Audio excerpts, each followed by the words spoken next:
So this is my ego talking. Welcome to the Mouthpiece, episode 15, year 1. Today we have a special guest that's going to be with us through all segments of the show. We're going to talk about my poker after dark the last few days, and we're going to talk about our special guest, what he did during the World Series. We're going to talk about how I'm doing now, and we're going to talk about what's going on in future for me and the great one himself here on the Mouthpiece.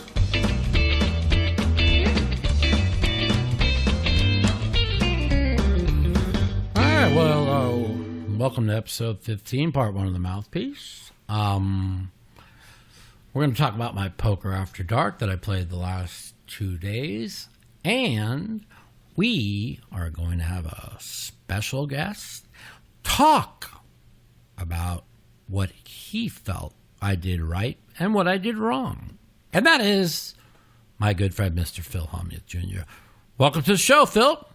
Welcome to the Mouthpiece, man. It's me and Danny. We said, let's call Phil and see if he watched the stream today and what he thought of my game today. Did you watch the stream?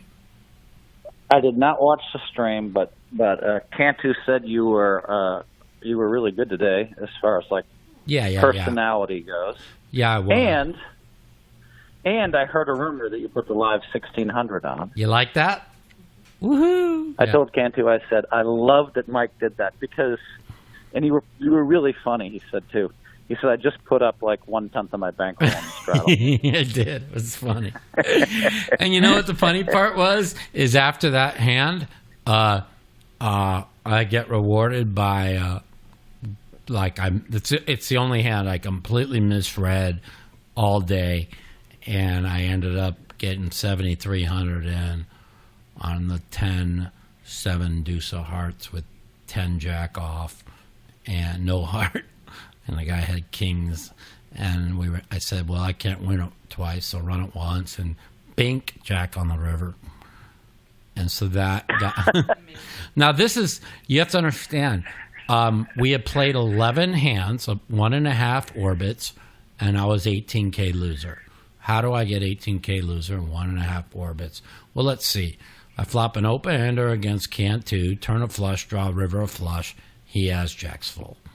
Right, and I had a bad feeling the way the hand went because Cantu I could see he was really trying to play solid, at least the first 10 minutes. He had a full house? Yeah, he's pocket jacks he had. And the thing is I felt... And you made your flush. Right. And here, listen to how unlucky this is, okay? So it comes 6-9 jack, and I had 7-8 of diamonds. And he bets, I call. Now it comes a king on the turn, and I'm just going to fold because if a 10 comes, it's, a 9-10, a queen makes a straight, and he could easily have a queen, But then I look back, and I noticed that the turn card was a king of diamonds. So he gave me a flush draw, and he made it 600. And I just know he's got a big hand because he bet 200 on the flop and then 600. And when Cantu has a fucking... he likes to bet real big when he's, he'll mix it up. But with me, he knows I'm not going to call a big bet. So I felt he was super strong, right? So now the board comes a 9 of diamonds on the end.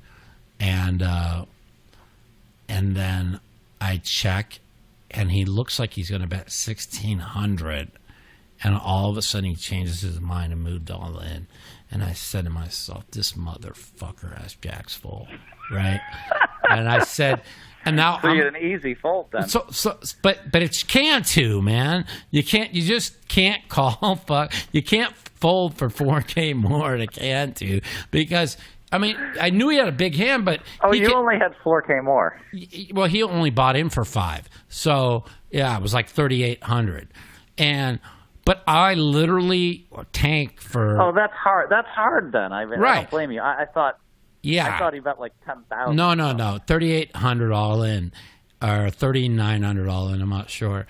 And you got a call. Yeah, but I was in the tank. Like everybody, I told everybody, if it was yesterday, I had a snap call because he was like zipping him like huge chunks. But bro, you understand if Cantu has ace-9, he's moving in there. But if he has queen-10, he's moving in there. He's moving in with all those hands. Right, but he raised to 200 pre, and now he bets 200 on the flop, and then 600 on the turn. And he just looked like he was stringing me on. And he's sick, bro. You're repeating yourself. Yeah. So, Mikey, the hand Cantu told me his hand of the day is when you put the 1600 straddle on. Right. It was. Now, first of all, were you buried at that time? I was. Yeah, I was buried, but I had won like $4,000 back. I was stuck about 13. But that's not why I did it. It was respect. You putting the 1600 is very respectable. I just said, props for that. It went 1, 2, 4, and Cantu says, put the live 8. And I said, okay, if you put the live 8, I'll put the 16. So the guy put the live 8 on, so I put the 16. I'm not gonna, the guy. Okay. So Cantu tells me this. He says then he makes it 4,000 to go from the 400 straddle. Mm-hmm. He makes it 4,000 to go, and Barry calls him. Right. Everybody else folds. Right. Flop comes deuce, 7. Now, Cantu tells me he's 8,500 in front of him. He just got to move all in. You and I 100% know that Barry is moving in before the flop with any pair. I mean, he's just so aggressive. Yeah, Cantu's just got to move in. We're talking about Barry Woods, who's putting in just huge amounts of money in with any time he had a really strong hand. Right. And so if he has ace-jack, he's all in. If he has ace-queen, he's all in. Right. It comes deuce, 7, Cantu said. And he said now he somehow checked. Yeah, I couldn't believe it. Bet the last 8,500. He has to. He also said that he checked to let Barry bluff the money off. Right. Now an 8 comes, and according to Cantu, I guess he checked first. Right. And then the guy moves in for, Cantu's last 8,500. What did Cantu have? And Cantu has ace-9. Ace-9. That's why it's such an easy move in. So he studied for 5 minutes. Remember, he called off 10,000 yesterday when you guys were filming with ace-king high against the same guy. Right. And the guy accidentally hit a pair of 3s on the river and was bluffing his money. He thought he was bluffing, but he actually had Cantu beat. So now Cantu said all the tells were there, and he just didn't trust his instincts. Yeah, he should have moved in on the flop. I really think the guy hit an 8 on the turn, to be honest with you. But the guy had 3-4 offsuit. He had the nut low. Oh, that's right. He showed 3-4. That's right. I remember 3-4 diamonds. How does Cantu thought he hit an 8. saw. That's right. That was a different hand. How the fuck? I couldn't believe when Cantu raised and then fucking folded. How does he not move in the flop? I've never. It's like the easy. Even I moved in. Completely fucked it up. Yeah, I couldn't believe it. Completely screwed this hand up. I was shocked. And it's one thing if he has like jacks or queens to let Barry just bluff his money off, and then it would have been a brilliant 2 checks. Right. Because you figure the guy doesn't. How much better a flop can you get than deuce, 7? I mean, you have the nuts like 99 out of 100 times, and there's so much money out there. I mean, the guy occasionally might have 7, 8 suited or something, right? But if he does, he does. If you know you have a guy beat before the flop, right, and he knew it, right, and it comes deuce, 7, that's a pretty good flop. It's as good a flop you can get without flopping a pair. The best flop. So anyway, Cantu told me he was sick, and he ended up getting buried in the game. And this after losing 35,000 yesterday. Right. He said he was just very frustrated, but he said you handled yourself really well in the game. Yeah. And were entertaining. Okay. Well, because you're great television, Mike, but if you wander on too much, you're going to lose people. But I think anyway, that's great. So I'm glad. I feel if Cantu just makes the freaking. So did you storm back and get even or winner? Winner, of course I got winner.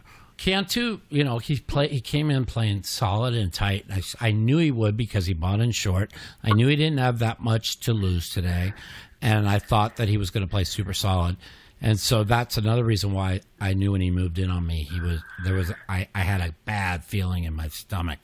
So now he wins that from me to double of 5.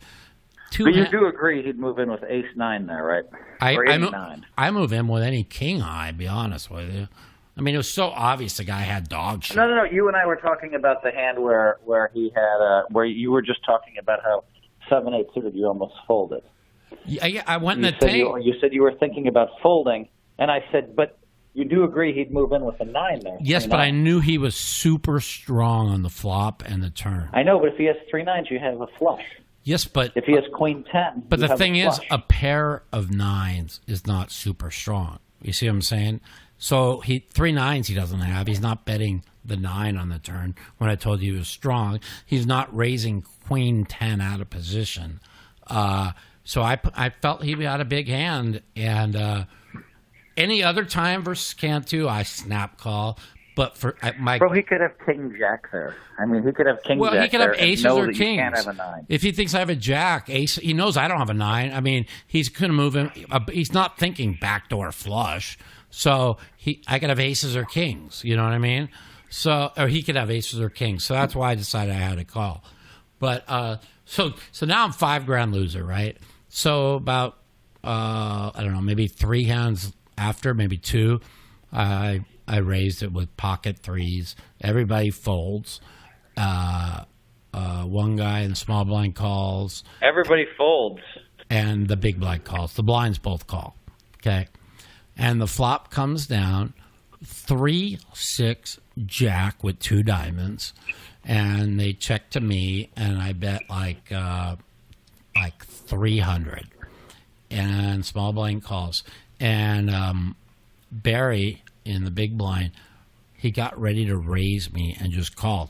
When he gets ready to raise me and just calls, I said to myself, well, he doesn't have jack 6 or jack 3.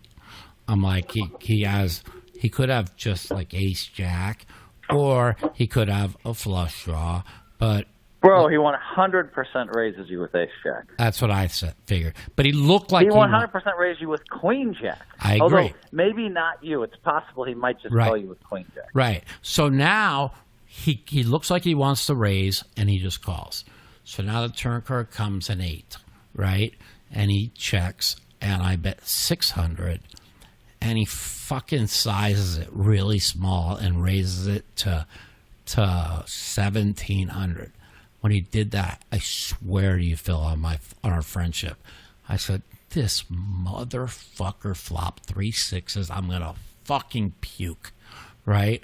And so I call the 1,100. The river card comes a 9, and he bets 3,600. And I'm in the tank, and I have 1,800 behind that, right? And I'm like, if I just call here, and he doesn't have 3 6s, Twitter world's gonna fucking just annihilate me here for fucking calling and not putting the guy's last 1,800 with trips in. I swear to you, I said this, and I'm like, call Mike. No, I don't. I'd rather lose the extra 1,800 than look like an idiot if I'm wrong. So I put it all in for 1,800, and he showed me 3 6s. So now oh my god! Now I lose. Now I'm 10,000 fucking more loser. So now I'm 15 loser. We played literally 10 hands, and I grinded. Set over set. Wow. Do you know, That's Phil? Crazy. I'm gonna keep saying it till it happens. When it happens, I'm gonna be all over my podcast talking about it. I have not oversetted somebody since 2006 Monte Carlo Millions in level 1 when I raised with kings, and 8's flat at me, and it came king 8, and like I doubled through him like 10 minutes into the tournament. Mikey, not that you remember, right? Let's be clear. I'm 100% sure. Your memory. No, you're not 100% sure. I mean, I've seen your. I've played with you a limited amount. I bet people they could find any hand history since 2006 where I flopped set over set. Now, Bryn Kenny brought up the one hand where he flopped a set and I turned a set, but that's different than flopping set over set. So anybody out there that hasn't seen this hand that I'm about ready to go talk about, you could go down and download the Poker Go with promo code MOUTH, and get $10 off on an annual subscription. So this hand comes up. It's really amazing. So Barry raises, and I think I called. I did. I had King, Queen of Diamonds. I called, and Justin Young calls on the button, and was it Taylor, the guy? So bad with names. It's a joke. Anyways, super nice guy. He has a YouTube channel and everything. So he calls. So now the flop comes. Barry's like 60,000 deep, and Justin Young is 50,000 deep. And the flop comes ace, 8, deuce with 8 deuce of clubs. Check. Barry bets 600. I fold. And Justin calls 600. And then I'm pretty sure his name is Taylor. I'm not positive. And now he check raises the flop. He makes it 3,600. Now this guy played super solid for 2 days. Never put a bad chip in. And when he check raised field, I said to myself, he's got a set. He just has to have a set, right? Now, Barry, who was the original raiser, and for 300, and then bet 600 at the flop. Now with a you might have a hard time keeping a straight face here. Now who had 600 invested or 300 pre-flop, 600 on the flop. Now re-raises it to 7,800. Okay. And now it's on fucking Justin Young, and Justin's in the fucking tank for 5 minutes, right? And after like 5 minutes, he folds the hand, and I think it's Taylor. If I'm wrong, I apologize. And he just snap folds, right, which shocked all of us. And we had this thing, you had to show one card the last like 20 minutes, and he turns over a 7. And he had pocket 7s. He fucking got the guy check raised the field, and Barry re-raised it, which made the 7,800 with pocket 7s. Okay. Wait. Listen what Justin Young folded. I told you ace and an 8 deuce of clubs on the flop. Justin folded the ace 6 of clubs. What would you have done? He obviously didn't misplay it so badly. I don't think he did. Hopefully I have a read. Hopefully I have a read on the guy. Hopefully I have a read on Barry and I call. Right. Well, it's not Barry. He said straight out, I'm not worried about Barry. Barry is his re-raise to him is irrelevant. He said, but because Taylor had check raised the field after never putting a chip in the pot for 2 days, he was convinced he has a set, which you can't blame him. If he's holding aces and an up flush draw and he just check raised the field, I mean, it's hard to put him on anything but a set or minimum, maybe even an ace 8, and even if it's ace 8, again, he's drawing to a dry flush draw. So I just think that it was pretty unfortunate with what happens to Justin in his hand. And when he was just just really just bashing himself so badly how poor. But I'm just trying to figure out what he could have done differently in the hand, when a guy check raises the field and you got... Mike, you realize you've been talking for 5 minutes straight, okay. Right? Well, I'm okay. I'm going to stop. I just ate a steak. Okay, I just ate a steak. Okay, good. It's not going to make for a good television. Well, don't matter. I just want to go over to what, if you're in Justin Young's spot and Barry's got dog shit. I mean, he's in a bad spot. It really, if you're holding the ace 6 of clubs and one of the tightest players at the table has never put big amounts of chip in, check raises the field. I mean, it looks like you're up. Now and he's 13 Mike, deep. you have to. What do you do? All right, let's talk about this. Yeah, I want. Okay, so I had a very similar hand to Justin Young in the 90s. Okay, in a major tournament. Okay, and it came ace queen 10 with the queen 10 of diamonds, and I think I had the ace 6 of diamonds. Okay, call it the ace three, ace six of diamonds. I think it was exactly ace six of diamonds. Okay, and I said, fuck, I guess I just have to go with this, and the guy put a huge re-raise in, and we got it all in, and he rolled over king jack of diamonds. He had a straight with a flush draw, and I had no outs, basically. I mean, I needed a diamond, of course. The diamond didn't come. Right. And I went home, and I busted. It was a big tournament, and I was mad at myself. I said, no, you're too good, Phil Hellmuth, you're too good to go with that. Everybody else can go with that, and everybody else can think it's right to go with that.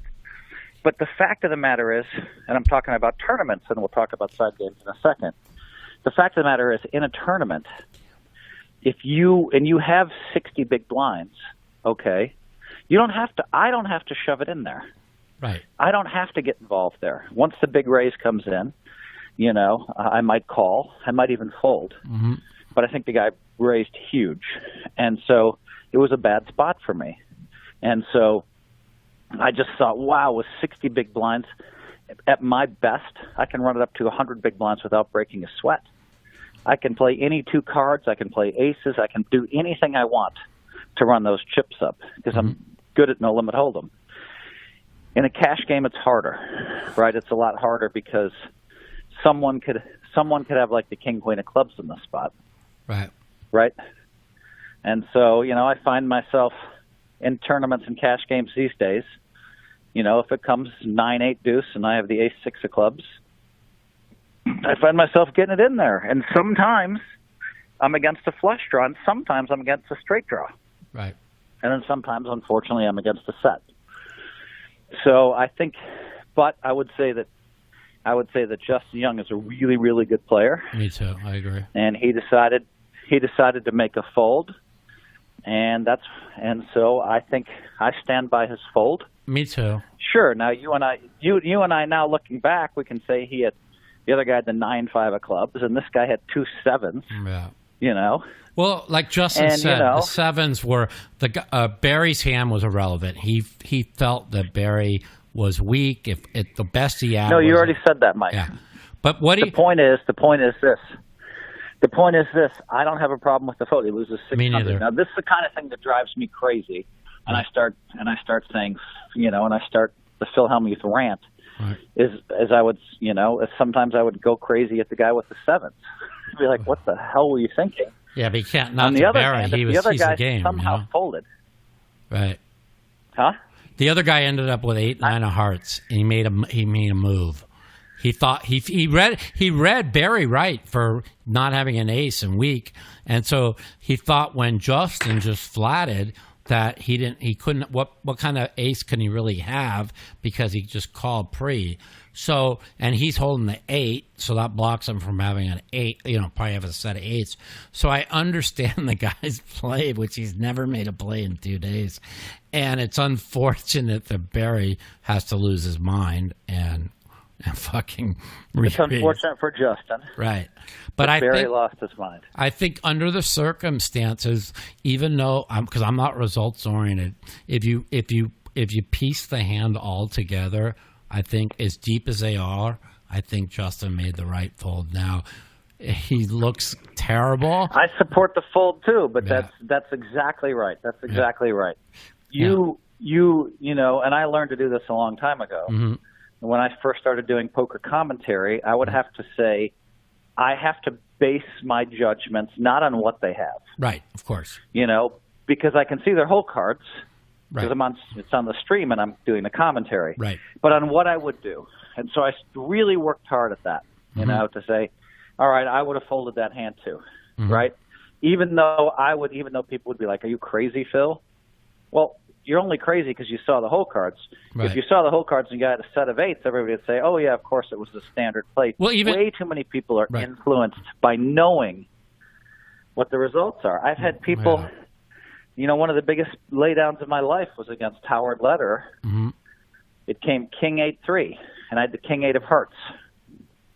And this weird hand came up where I ended up in the Hall of Fame main event. I ended up folding the kings and 8s. Right. And and I was sure that Howard had 3 threes.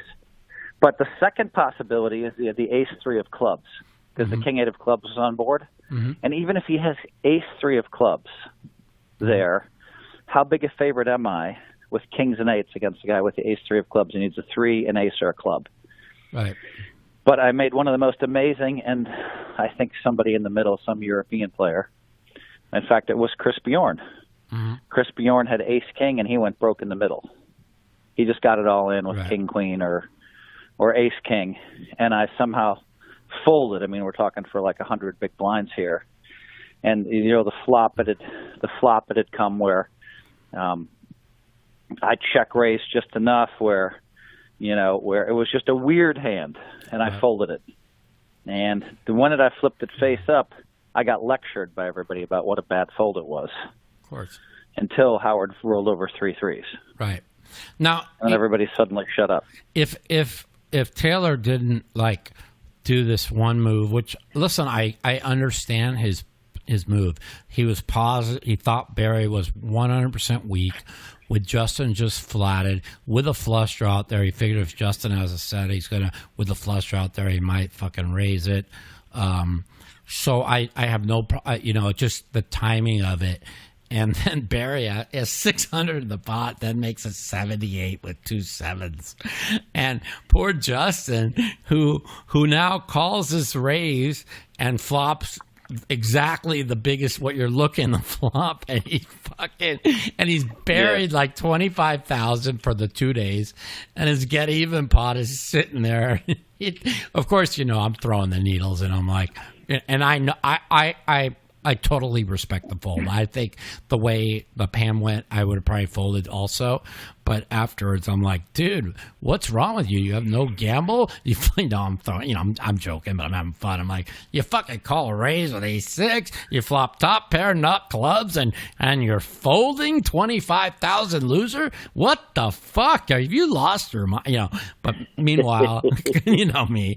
But meanwhile, I totally even if. By the way, how did Barry end up doing in the game? Well, he was 60 loser and ended up winning 8. What?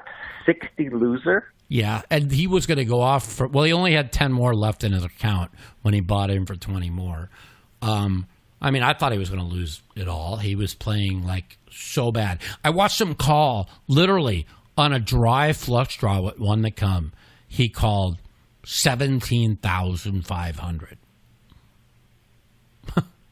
You can't make this up. And they fucking whatever they got it in, whatever, and they ran it twice, and the first one he hits a heart. The second one he misses, and they chop it up. And I'm just thinking to myself, wow, and it was really great conversation. So me and Barry, we became good friends. Actually, we've been actually texting with each other for about an hour before I called you. And at the table, he asked me seriously. He goes, be honest with me, Mike. He goes, how do you rate my poker game as from 1 to 10, with 10 being a Steven Chidwick? I said, okay, that's a fair analysis. I go, I will give you my honest opinion. And he goes, yes, that's what I want to hear. I said 4.7. Okay. And normally you would say, well, why that's average. Well, I said straight up, and I'm, me, I don't cut the shit. I said, I give you 4.7, average, because of the fact that you are wealthy and you're not afraid to put chips in.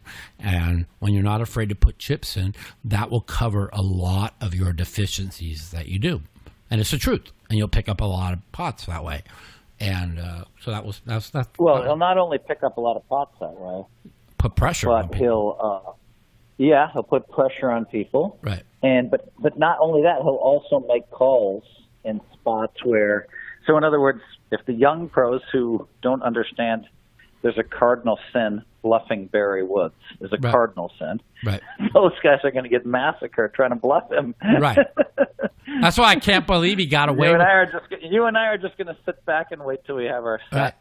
One thing I'll say about Cantu, and I was telling people even after he left today and we were talking, I said, listen, Cantu has a lot of talent. His biggest problem is he has his patience. He just doesn't know how to switch gears and then fold for 30 minutes or whatever. I mean, you get him to fold for 10 minutes. It's really hard for Cantu to fold for 30 minutes. Yeah, he did it for like 15 today, and then he finally couldn't take it anymore. You know what I mean? So, but, he's very talented. Now, what he does, Brandon, is Brandon will make it 10,000. Like, he'll re-raise, like you open for 150, he makes it like 1,700 with nothing. But he'll also make it 1,700 with 2 aces or 2 kings. And then on the flop, he'll just go all in, where most people will size differently to try and string people along. But Cantu will also move all in with 0. So when Brandon gets hot, that's why he's able to make big scores, because you have to call him. You know what I'm saying? Yep, that's exactly right, Mikey. So, but exactly right. it is hard. With you 100%. Yeah, it is hard to make hands, though. I mean, listen, Cantu is a good. I mean, he's a great chip mover, and lifetime against him. Okay, I mean, all right. If you look at tournament lifetime, I know that he just gave me like 100 big blinds in the tournament. Have you guys played cash head up? Have you guys played head up cash or no? I had aces versus ace jack. One time we played heads up at Chinese, and I was 30 loser from the poker game, and I lost like another 120,000 to him playing heads up Chinese. Is that the first? Time the open faced one card where he was the best in the world at for a while? Yeah, when he was really good. Right. And we just kept playing higher and higher and higher, and he just kept okay. Yeah. And we were playing, I don't know, 1,000 a point at the end or something, but he smashed me good. I just won the WSOP Europe. And I have this thing. I've been very disciplined where I don't risk more than $10,000 a day in a cash game in Vegas. The Mouthpiece. If you'd like to take part in our phone call segment, you can give us a call at 702-329-0480. And if you're a snowflake or a pussy and you don't want to talk to me, you can email me at mouthpiecepodcast@gmail.com. Also, follow me at the Mouth Matusow on Twitter for times that our call-in segment will be live. And now it's our favorite time of the show, the phone call segment. So let's see what our fans have to say today. Let's light up the lines. Welcome to the Mouthpiece. This is Mike. What's up, bud? Hey, what's going on, Mike? How you doing? Good. Who's this? My name's Anthony. Hi, Anthony. Where are you from? I'm actually living in Connecticut now, where I'm actually by MGM opened up a new casino in Springfield, Massachusetts. Yeah, I heard all about it, and I heard the poker's going to be pretty good there for the first year. So you have any questions for me today, or? Yeah, no, I do. You know what? I actually have a couple of questions. I can talk poker forever, so I don't know how much time you got. But one of the first questions that comes to mind is doing a bankroll challenge. Have you ever done anything like that for yourself in your poker career? I'm one of the worst bankroll managers in history. So when you say bankroll challenge, is that kind of like when Chris Ferguson back in the day would win free rolls and try and run it up to 10,000, that kind of challenge? Yeah, because I was reading about Doug Polk, and he just did his $100 to $10,000 bankroll challenge, and it took him 2 years to do it, which to me it's from what really $100 to what? $100 to $10,000. 2 years. Let me tell you something. Back in the full tilt days, I used to run $75 into $100,000. At least 5 times a year. Now I ran 100,000 in a zero. Probably 7 times a year, but it was fun running $100 into 100,000, and I can't even believe it would take that long. I mean, well, then again, people play pretty good now. It's not as easy anymore. But good. So what? And you said one more question you want? Yeah, no, I got more questions. So you get one more because we got other calls. So one more for you. All right, we'll do one more. All right, I'll ask you this. it might be different in the higher level, but what can you say, or what do you know about really common poker tells that people have at the table when it comes to maybe the lower limit? I mean, there are some things where I know where I think it's very, very, especially in the lower limits. If you're playing like 2-5, 5-5, things like that, you gotta look for chip tells, as in how much what are they betting at the flop, the amount they're betting at the flop, and also look if you see like a real aggressive player that's playing a lot of pots, just study him for an hour and watch how he puts his chips in, whether he slides them forward, goes side to side, splashes them forward, and then when at the end of a hand that goes to showdown, see how he'd put those chips in that hand, if he's big or weak. And you will, unfortunately, most people are creatures of habit, and they don't think about certain things in certain situations, and they will do things differently. When you find that, you'll be able to capitalize, and when you see weakness, you'll be able to 3-bet a lot and do a lot of different things. And that's what I look for the most when you're playing against the top pros. They're taught to be like robots and put the chips in. So I used to always say back in 2006 when card runners destroyed No Limit Hold'em by teaching bet sizing, and that's how I made a living, on bet sizing and how people put their chips in. And I could always tell literally what their two cards were by the way they entered the pot. And, even in day one yesterday, I saw all of it. And today I didn't. And that doesn't mean I didn't play solid. I just wasn't in the zone. And so when you're not in the zone, and it's going to be one of those days where you're just going to kind of have to play solid and grind through. And that's what I did. And that's what you have to do when you have bad day, when you're not like totally zoned in. So that's what my best advice to you. I appreciate the call, man. Call in anytime. Hey. I hope you enjoy the podcast, and tell all your friends to check it out if they're not listening. All right. Thanks, Mike. Appreciate it. You're welcome. Have a good Thanks day. for the call. You too, man. Thanks. All right. Bye-bye. Welcome to the Mouthpiece. This is Mike. Hey, Mike, what's going on? This is Mark from Henderson, Nevada. Hey, Mark. That's where I'm from, Henderson, Nevada. I'm always fascinated with your sports betting stories because, living in Henderson, I'm quite a degenerate, and I bet on sports.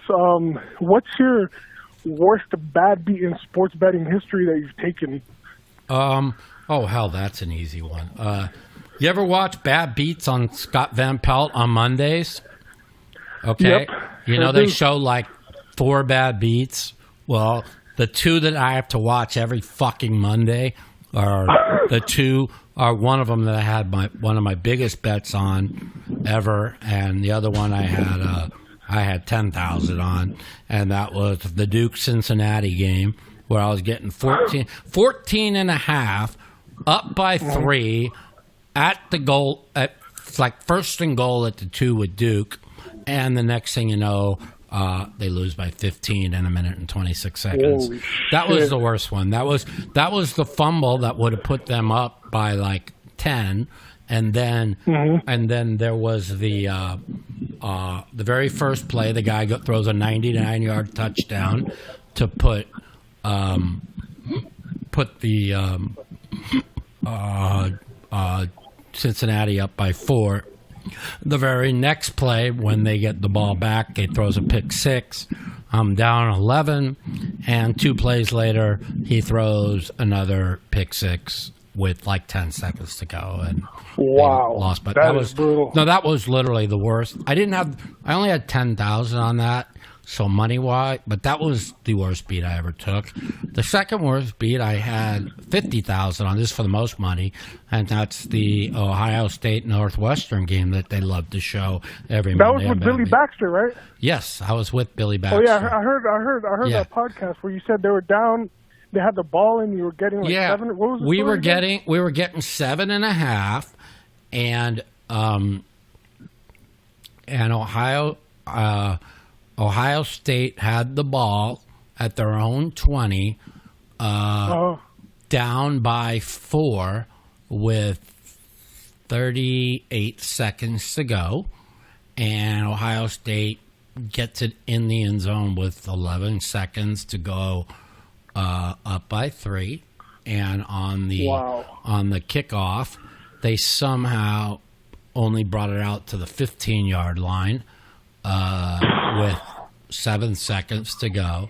And I'll never forget, me and Billy were like, oh, my God, please don't. Because, 15-yard line is going to be laterals. I'm like, right. And there went the lateral backwards, kicked in the end zone. Ohio State falls on it with no time to go. The game lands 10. And that was one of, it's just, the worst thing is like, I had a big action on the two of the worst beats I've ever seen. And, that's brutal. And I don't have to be reminded of it every Monday on Scott Van Pelt's Bad Beats. Yeah, that's the worst part. That's adding insult to injury, man. It's brutal. Yeah. No, there was one game for a lot less money back in the early, about 2000 and maybe 2005, where we had Indiana Pacers plus, I think it was plus 6.5, and we led by 5 with 38 seconds to go. And oh my gosh! And we lost in regulation. Oh, dude, that's brutal, man. Yeah, in regulation, getting plus 5.5, being up 5 with 38 seconds to go and losing in regulation. It went 3-pointer, 2-point game, turnover, 3-pointer, other team up 1. Okay, then turnover, then foul, then make both free throws, and then quick shot, miss, foul, and it landed on 5. I think we're at plus 4.5. We lose by a half. I had like $2,000 on that game, but that was the worst basketball beat I ever took. But that's insane. Yeah. Well, I appreciate the call. All right, well, call me anytime, and with football coming up, we're going to be doing a lot of podcast talking about. Are you going to have Billy back on soon or no? Yes, I'm going to have Billy on before football, probably in 2 weeks. So. I love that podcast, man. I loved it. Thanks for calling. All right, thanks, man. You got it. All right, later. The Mouthpiece. This is Daniel Negreanu, and you're listening to The Mouthpiece.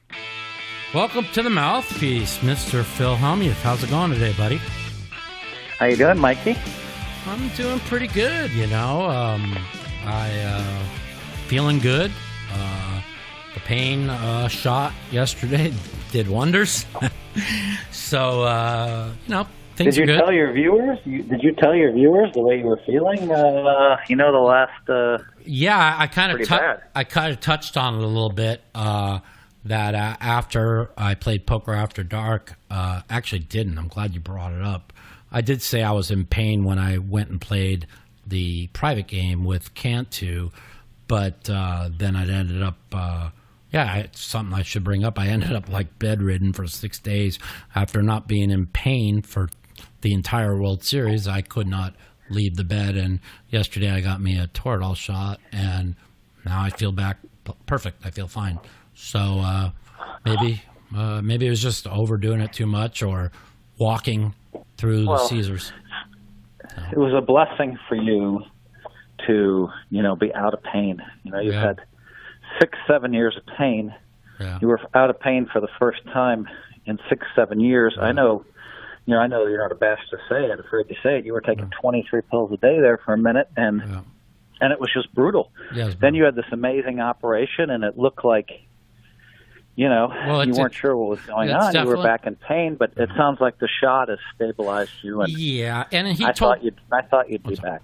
Yeah, and the doctor told me also that the last week that all their patients have been complaining that they're in horrible pain, and he said it's because of the weather. Now, people don't know. When the weather comes in, in the desert and the pressure, barometric pressure drops, okay, it's kind of like when I get on an airplane. They pressurize the cabin. You go up and down, and every time I travel on an airplane, I can't move for 2 days. And that's kind of like when a storm kind of hits here, and the weather and the pressure goes up and down, which expands the stuff. So I know that you and I are right now. I don't know. I'll tell the people out there. I bought Mikey a plane ticket. Yeah, tell them what we have in store for the next month. What our plans are. Go ahead. Yeah, on the 22nd. So it's like this. There's rumors that Mike, is going to be selected to play Poker After Dark Tuesday, Wednesday, as social media is so good. Yeah. I've heard those rumors. That'll be amazing. Yeah, and then talked about that. And then I'm filming Poker After Dark the 20th and 21st of August, and so I'm selling pieces of myself at U-Stake. Mm-hmm. It's interesting, Mike. Last August, I played on Poker After Dark, and I sold 40% of myself, not because I needed to sell. No, you don't. I've been very lucky financially. You buy half of me in the same game, so you don't need to sell. So it's not that. But sure. You know what? Now that you're doing that, I might do the same for my U-Stakes fans, and then we can both. So I did it. I figured I'll make the U-Stakes fans a little money. Well, you know what? For the first time, I didn't sell all the way. I sold 19%. Now, I won $305,000 or $316,000. So, if you had 1 point, you won $3,000. Oh, so, I didn't know you had sold a piece of yourself. Yeah, no, I mean that was a great game, and so the good thing is just that, what 21% didn't sell. Wow. So whoops, I guess I had to put that $63,000 in my pocket. So I made the U-Stake guys. I would tell you this too, Mike. You talk about markup police and all this BS. Yeah. I put 7 packages on U-Stake.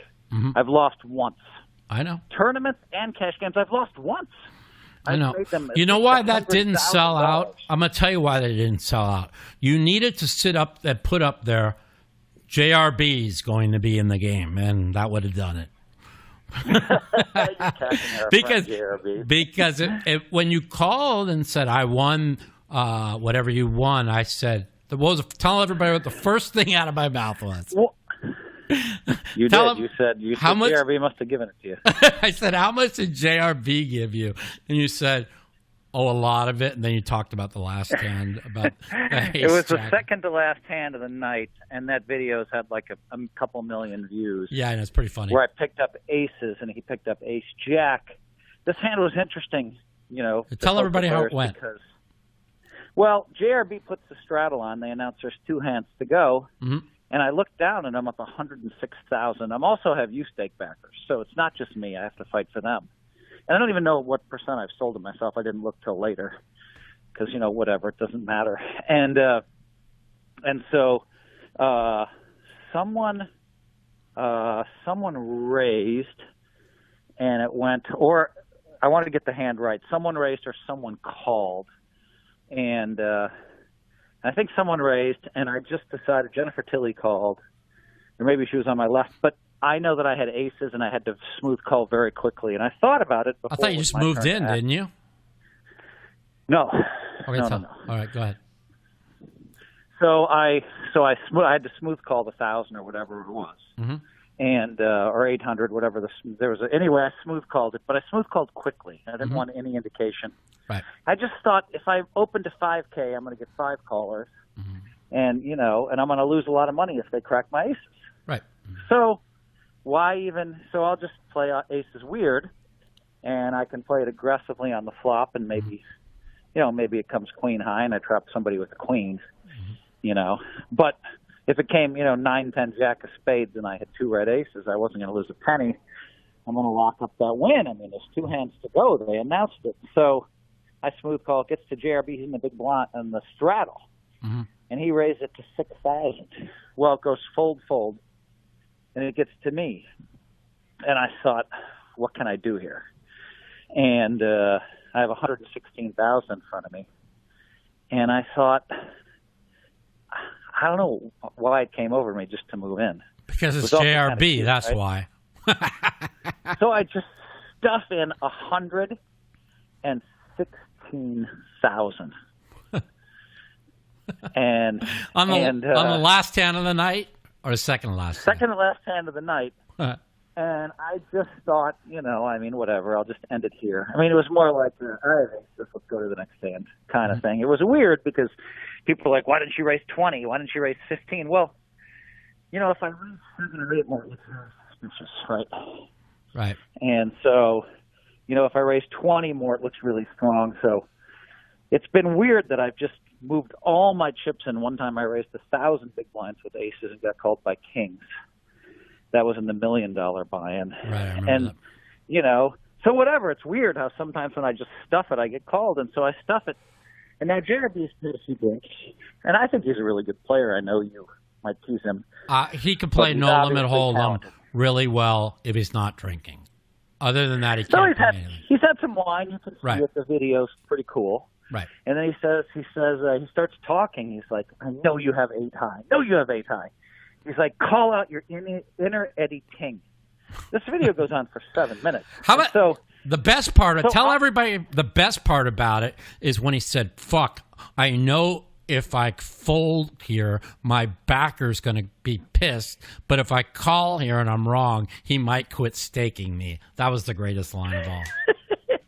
Jeremy is just talking. It's super entertaining video. And so finally, I'm thinking, what does he have? What could he be? And so when I realized he might actually call me, I just completely go stone shut up. Yeah. I don't say a word. I saw that. And then he says, I'm going to fold, and he shows ace-jack, and I have some release hits my face. Right. Now, the reason that release hit my face is the pot's over. I mean, when you're all in for 116,000 and somebody finally folds, you have release, right? Of course. But he sees the release. Jeremy's good at reading people. He sees the release, and he's like, fuck. And so then he says to the table, and now I'm just stone mute. I'm thinking, oh, my God, he can call 116 with ace jack. I have aces, Yeah, of course. And so now I'm just like, I just can't give away. No matter what I say, he's going to fold. So I just know I have to just shut up.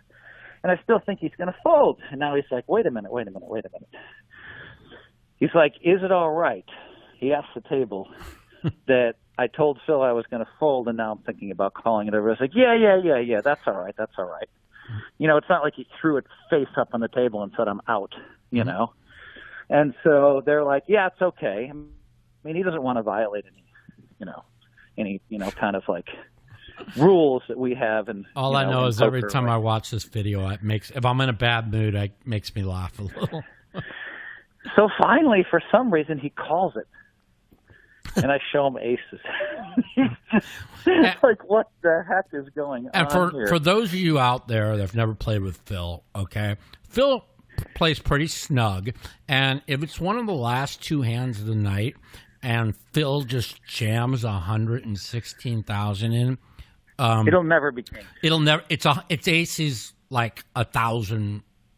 I said 999 out of 1,000. Phil told me it's 1,000 out of 1,000, so I believe him. It's 1,000 out of 1,000. I'll tell you why. Explain. Because if I have kings in the second to last hand, you have to understand how many blinds we have. We were playing 1 in 200. Right. Okay. Now there might have been some straddles on or whatever, but it was a 100-200 game. So in my mind, I'm sitting on what is it? And 500 big blinds. And now I don't like to lose 40 big blinds with kings. I definitely don't like to lose 60. Mm-hmm. I have 500 big blinds. Right. Okay. And so, I'm going to be looking for the door with kings, especially, I bought in 10K. Mm-hmm. I have 116,000 in front of me. Mm-hmm. Pretty crazy. Come on. So, let's. I'm taking that win, man. I mean, I'm almost like that, I mean, plus I got to protect all the U-Stake people. Absolutely. How about if we tell the folks that we're going to come to L.A., that we're filming, how about if we tell the folks that you and I are going to be flying to L.A. together? I already said that, and we're going to be filming live at the bike on the 23rd of August. Okay, right? So yeah, right. And then they're going to have this thing called a meetup game.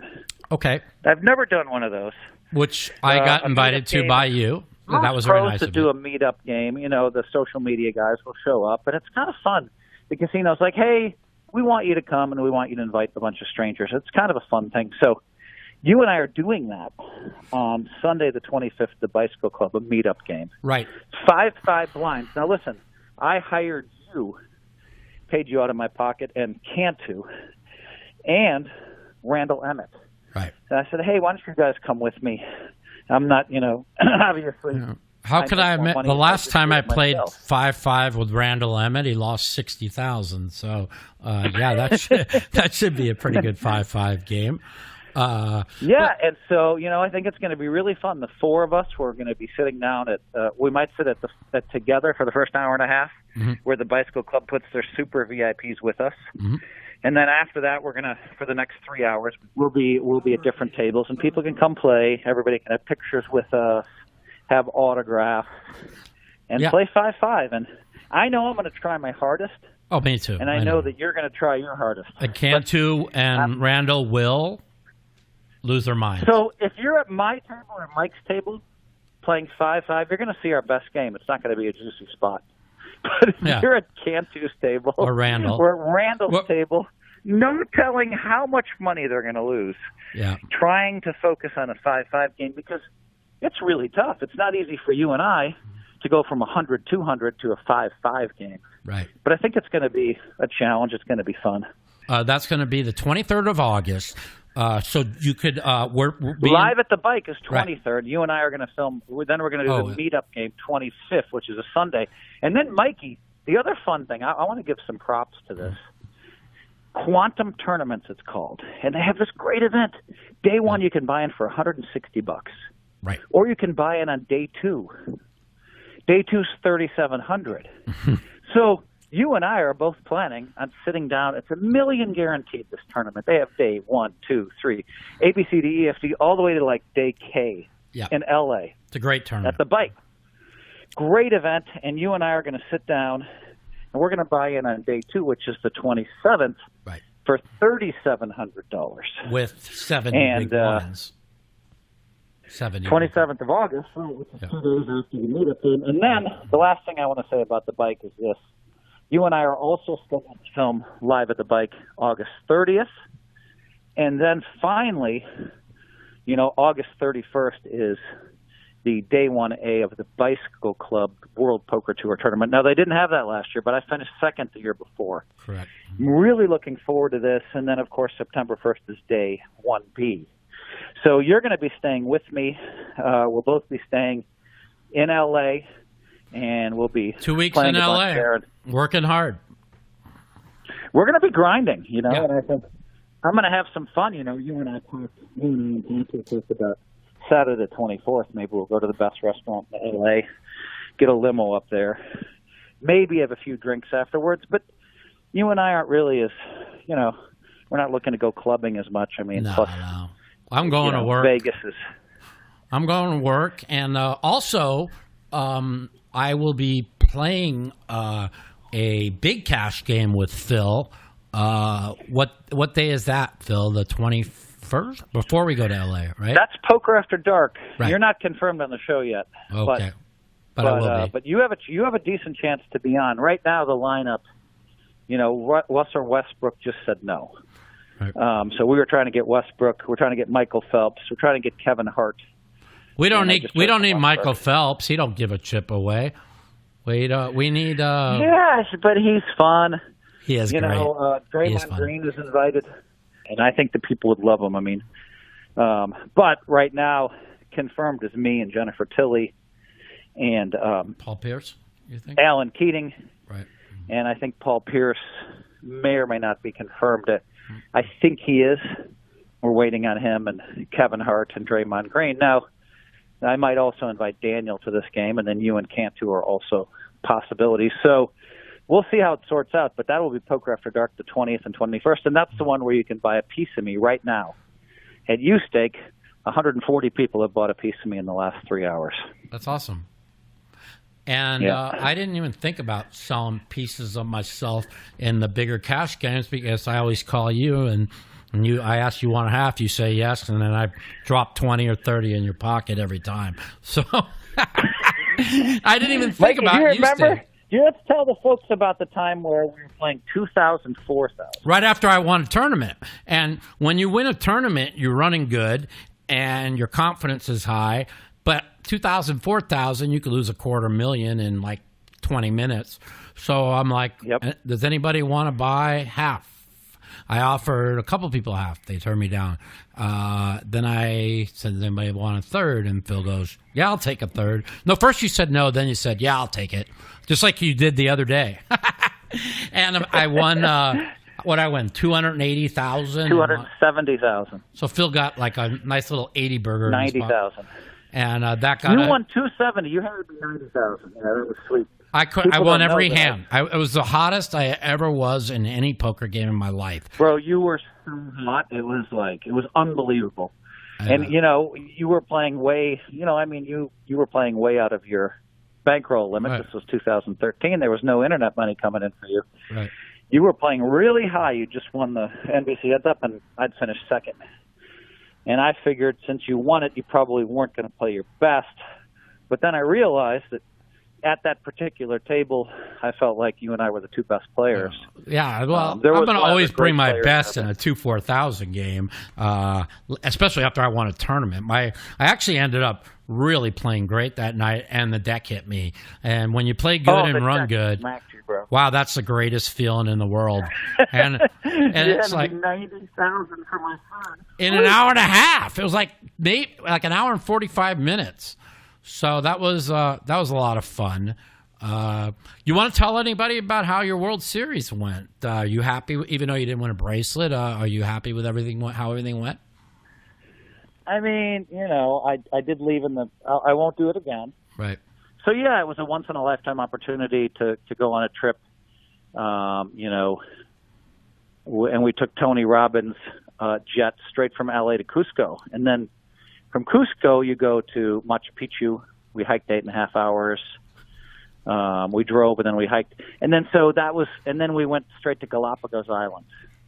And so that was an amazing 2 weeks. And then, I got offered $35,000 to do this event in Santa Barbara a couple days before. My corporate rate's usually $50K, but I'm like, damn, it's Santa Barbara. It's literally 2 days before I'm leaving. So I took it.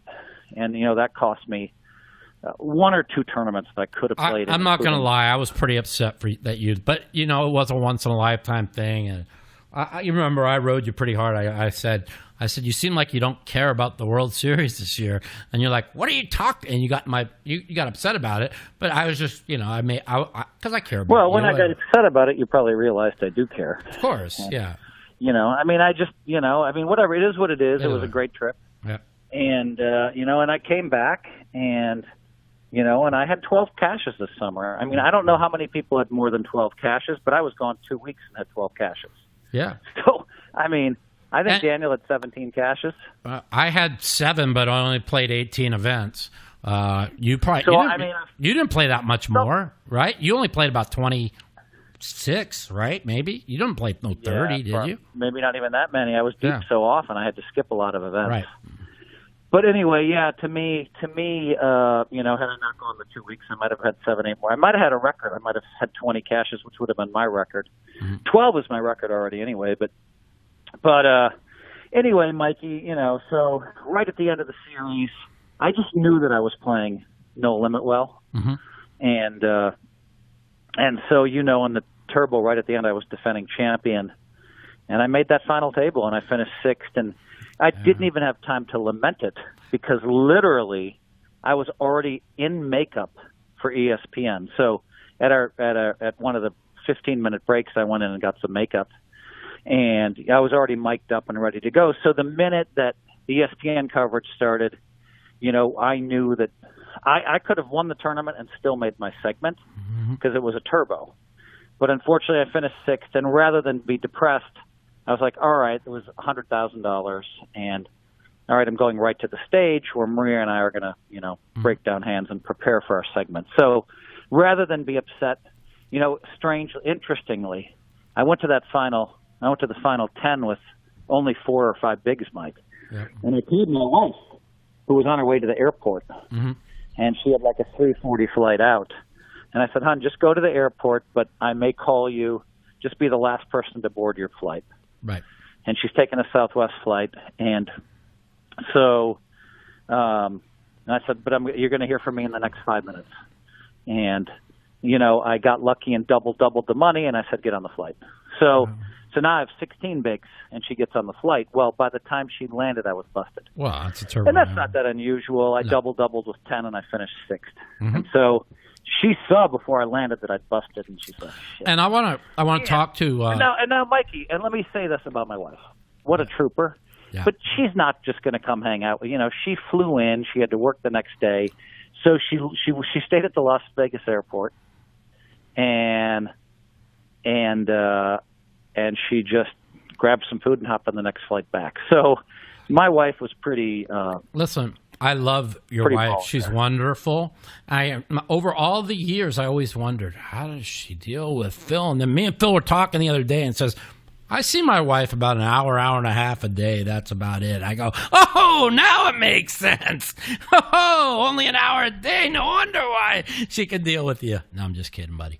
It's not quite that little, but I mean, I think I saw a stat that said that the average person sees their spouse, just the two of them, 11 minutes a day. Now that includes all the time with the kids.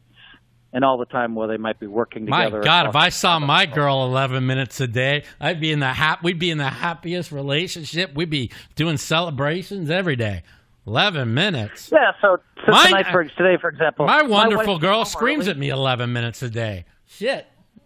I'm just kidding. Yeah, well, you're in a very unusual. If you polled all of your listeners, I'll bet you wouldn't find one person that sees their wife 5 hours a day, or their spouse or their girlfriend 5. I bet you wouldn't find one. I don't know. And still, if you have kids, I mean, some guys like to golf, and it's just, that's 5 hours away on the weekend, and then and the girls sometimes go out with their friends, and it's just, Mikey, for the normal person.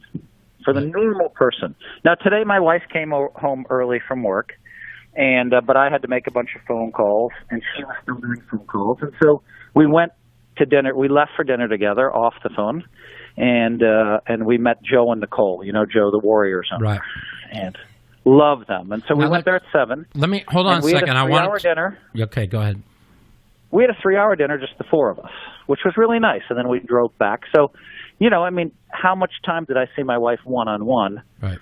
Probably the drive over and the drive back. But we had 3 hours. And a nice dinner. Right. And when we got home at 10:15, she just, of course, went straight to bed. So, but Mikey, most people work 8 hours a day, and they have to drive to and from their job, so they don't see their wives. I think you don't understand, Mike, just how unusual your relationship is. Because if you're seeing someone, you say 16 hours a day, but even if it's 12 hours a day, that's insane. Nobody does that. Well, that's because I was sick for so long, and I was kind of stuck home. But now that I'm not sick, and I'm doing better, I'm trying to play as much as I can, and I'm trying to, work on the podcast, work on videos, and so even though I see her, I'm working all the time. So then, really Mikey, helps. Let me ask you this: during the World Series of Poker, how many hours a day did you see Jerry? Where you had time to talk, not where you're going to bed. Zero. You know what I mean? How many hours a day? 0. I would see her. Well, you're an extremist, but I mean, there's an answer. That's probably not. The answer would be I would wake up. She would make me breakfast. She'd wake me, and then she'd have breakfast already cooked and waiting for me, whatever it was. And then I'd go into the shower and go into. So you'd probably see her 15, 20 minutes in the morning, and then when you came back, if you busted early, maybe an hour or two. But the point is, that's more of a normal. I never busted early. I would always make it through day one for most of them. No, actually, I did bust a lot of them. And for about 2 weeks straight, I was out pretty quick. Well, the other thing is, Mike, sometimes you bust day 2 early. Yeah, of course. Or day 3 early. Yeah, those were the days but the point I'd is, come home. The point is, that's more of a normal relationship, Yeah. But it was, it was good that she supported me and was there for me and always made sure that everything was taken care of to get me ready for day 2 or day 3 this year.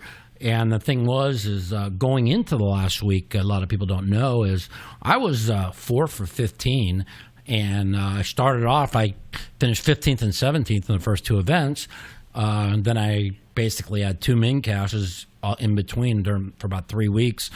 I kept my head down, and one thing I give Sean Deeb a lot of credit for is he told me, he goes, Mike, he goes, you're playing well.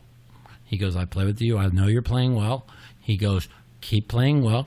You got your best event coming, one of your best events, Stud 8 tomorrow, plus the main event. He goes, it's not over yet. And I go, you're right. And every day I came back, even though, you know how hard it is when you get knocked out and you keep getting knocked out and you're playing well. And people don't realize what kind of mental mindset it takes to then go back down to the Rio every single day. Now, I listened to what we discussed a year ago, and I stuck to my guns this year, which was every time I made it to a day 3, whether I got knocked out or whatever, I then took minimum of 1 day off, sometimes 2. This was the smartest series I've ever seen you do, because you avoided the cash games, you gave yourself a chance to win a bracelet, you went in there and you took days off. Right. And you saw how many days I took off last year and I won a bracelet. Right. And so the answer's right in front of you, and I just kept seeing you last year just coming in exhausted, and I'd know, wow, you went to day 2 and you're exhausted, why would you hop into this? Right. You're like, oh, it's one of my best events. And I'm like, you say that every day. And so, and the other thing that I would say about what you just said that's interesting is that it is a real grind. People don't understand. Every champion poker player that would, in 2004, 2005, 2007, they'd all say the same thing. I'm so excited for the series, I'm going to play every tournament. Mm-hmm. And I'd hear that from literally the top 20 players. Mm-hmm. And after a week, there'd be like 2 left, whoever was hot. And everybody else would be like, screw this, there's a cash game, I can win a guaranteed 7,000 or 10,000 or 20,000. And they'd be drinking and frustrated, and everybody, and I just have my head down playing tournament after tournament, giving myself a chance every day. Right. And that was a big edge. And now this generation, we have a lot more guys that are giving themselves a chance every day.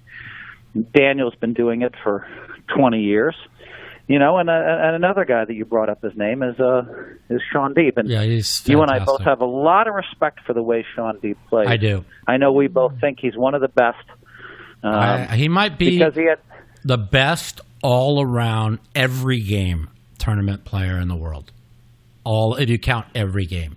Matter of fact, I think he is. A lot of people say that Stephen Chidwick is, and maybe he is, but Sean Deeb really has the results to back it up. So listen. Well, Sean Deeb won Player of the Year last year, and he's in contention. He's going for it again, and that's why he's right there again. So last week I had him on my podcast. So it's. I think so. You and I are both believers in Sean Deeb. Absolutely. And you like to dispense with the word of worst ever. I see someone 0 hours a day. I see someone 16 hours a day. You're in that mindset where I'm a little bit more realistic sometimes. So I don't know, who the best tournament we don't know in the world. But if you talk around all around player, I don't think many people would say he's outside the top 5. No. Everybody says up there too. Yeah. I don't know. Chidwick's a great player as well. He did win a bracelet this year. Yep. But he wasn't around to show all of his talents. Right. I know that you and I also believe Volpe's one of them. Absolutely. If you just look at Daniel's list, Volpe is now number 1 in points. I'm number 2. Mm-hmm. Negreanu's up there. Sean Deeb is pretty amazing. No, I agree. And I didn't think he played 08 that well, but we were both very deep. I think it was the 10K 08 where I got 17th or 15th, whichever it was, and he ended up getting like 5th or 6th, I think. And I told him, I said, I was pretty impressed. I said, I liked the way he played. I didn't realize that he had that he had the patience to make a lot of big folds, and I really liked the way he played. I told him. So I'm a big believer in Sean Deeb. I'm a big believer in Daniel. I'm a believer in Volpe. You know, I think you've hit it on the head. And I tell it like it is. If I give people credit for where credit's due. Now, we've talked a lot about the fact that one of my biggest problems in No Limit for many years is I gave too many people way too much credit. And now that I've been playing No Limit again and I'm out of pain, Well, you said it, I said it jokingly, but also pretty half serious. You're an extremist, so you're like, everybody's better than me at No Limit, and I'm laughing at you. Right. And Daniel's telling me, oh, these people are better than me at No Limit, and I'm laughing at him. I'm like, are you guys insane? Yeah. What are you missing? And then Daniel's following whatever latest strategy guru is out there. This guy knows what he's doing, Phil. Yeah. If you're not following him, you're dead. And I'm just cashing, winning bracelets, and he's not doing anything. And then he switches to the next guru. Well, he did get 2 seconds this year, including the 100K No Limit. And no, I know that, but I'm not. What I'm saying, Mike. What I'm saying is, when he was following these gurus, okay, they were people I've never heard of in 08 and 09 and 10 and 11 and 12 and 13, and they've never been heard from again. So I don't even know their names, these guys he was following. Now, Daniel started following himself, and he had a phenomenal World Series of Poker, 2 seconds and a third. And I have a tremendous amount of respect for Daniel, but I've always known that Daniel's a great player, and I've always known that you're a great player. You guys have at times underestimated yourselves and your own abilities because you've had a little cold streak in No Limit, or maybe someone just got really hot a couple tournaments, and then you didn't, and then and you're like, this guy's great, and then I'm like, wow, he didn't win anything for 10 years. What are you talking about? Well, one of the biggest things that was after the Ultimate Bet scandal, when they were able to see my cards. For many years, it took me to be able to have the ability to pull the trigger. Now that doesn't mean I'm out there splashing and playing crazy. I just, you still got to play solid. But now with my confidence back, being out of pain, I find myself pulling the trigger a lot more. Like I'm going to guess, Mike. I'm going to guess that the best No Limit Hold'em tournament you've played in the last 10 years was the main event this year, because you know how to play super tight. You already know that's a huge gear that you need to have, but you were also pulling the trigger. You were telling me. Yeah, I was pulling the trigger. You weren't afraid to pull the trigger. You didn't come to me and say, Phil, I need to pull the trigger more.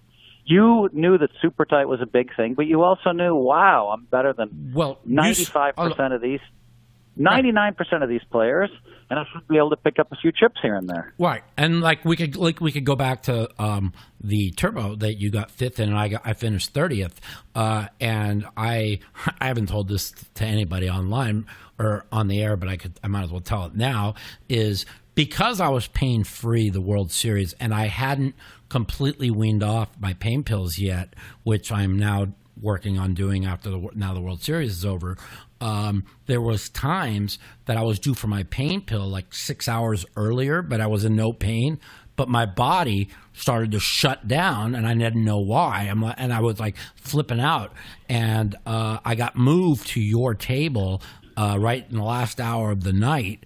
And you and Jonathan Little calmed me down. I realized I calmed you down. Yeah. I calmed you down. Yeah, Mike, there's too many times where you and I and Cantu have played together where we're teasing each other, and people love it. Yeah. It's the greatest television ever, us coming after each other, but we're doing it in Antonio's private game. We're coming after each other pretty hard. And I just said, you know what, I've had enough of this. I mean, it just so happens that I hang out with Mikey and I hang out with Cantu a lot, and I want more positivity. Right. And so when you came to my table, I knew that if we both started going negative, it would be bad for both of us. And so I right away went positive on you and stayed positive on you the whole time. Even when you made fun of yourself, I wouldn't let you do it.